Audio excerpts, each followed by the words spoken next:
नमस्कार।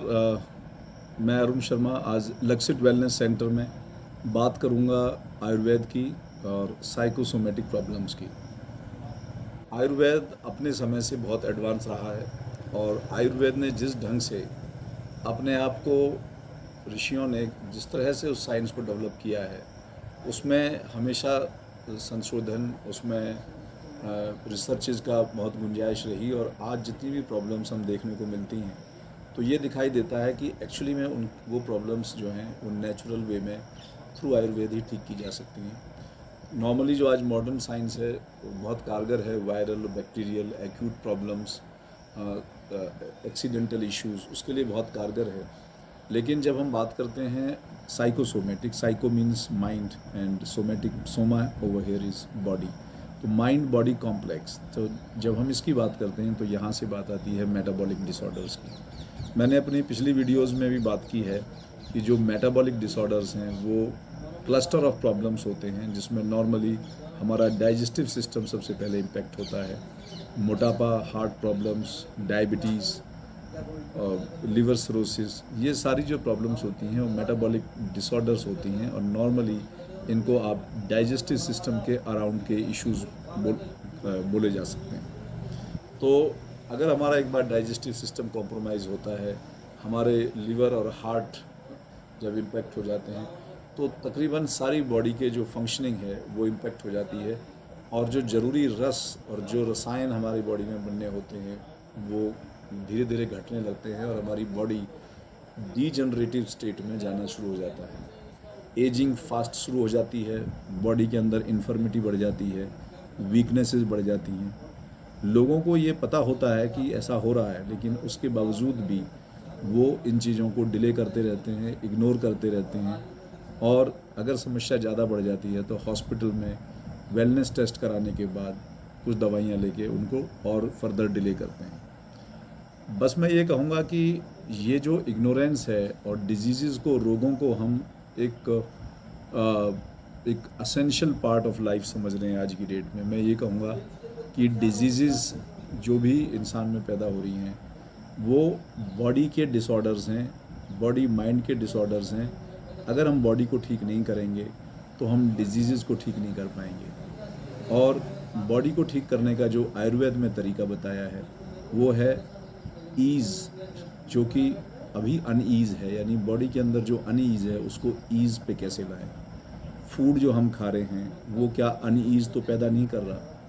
जो हमारे सोचने समझने के तरीके हैं, जो तनाव हैं, कहीं वो अनईज़ तो पैदा नहीं कर रहे? ज़्यादातर आज की जो लाइफस्टाइल है उसमें हमारा जो ब्रेन है वो लार्जली भौतिक कश्मकश में आज वो पूरी तरह से बॉडी माइंड कॉम्प्लेक्स में एक तरह से जकड़ गया है और जिस वजह से ये इश्यूज़ हमारे सामने खड़े हो रहे हैं। यौगिक साइंसेस और फूड एज मेडिसिन जैसे कॉन्सेप्ट्स के साथ जब हम वेलनेस सेंटर में अपनी क्लींजिंग टेक्निक्स करते हैं, जहाँ नेचुरोपैथी और पंचकर्म जैसी चीज़ों को और आयुर्वेदिक डॉक्टर के अंडर जब हम इन सारे ट्रीटमेंट्स को लेते हैं, होलिस्टिक ट्रीटमेंट लेते हैं, तो कहीं जाके वो बॉडी में ईज पैदा होती है। उस ईज के बाद ही इंसान धीरे धीरे रिकवरी में आता है और जिन दवाओं पर वो चल रहा है या चल सकता था उनसे बच पाता है।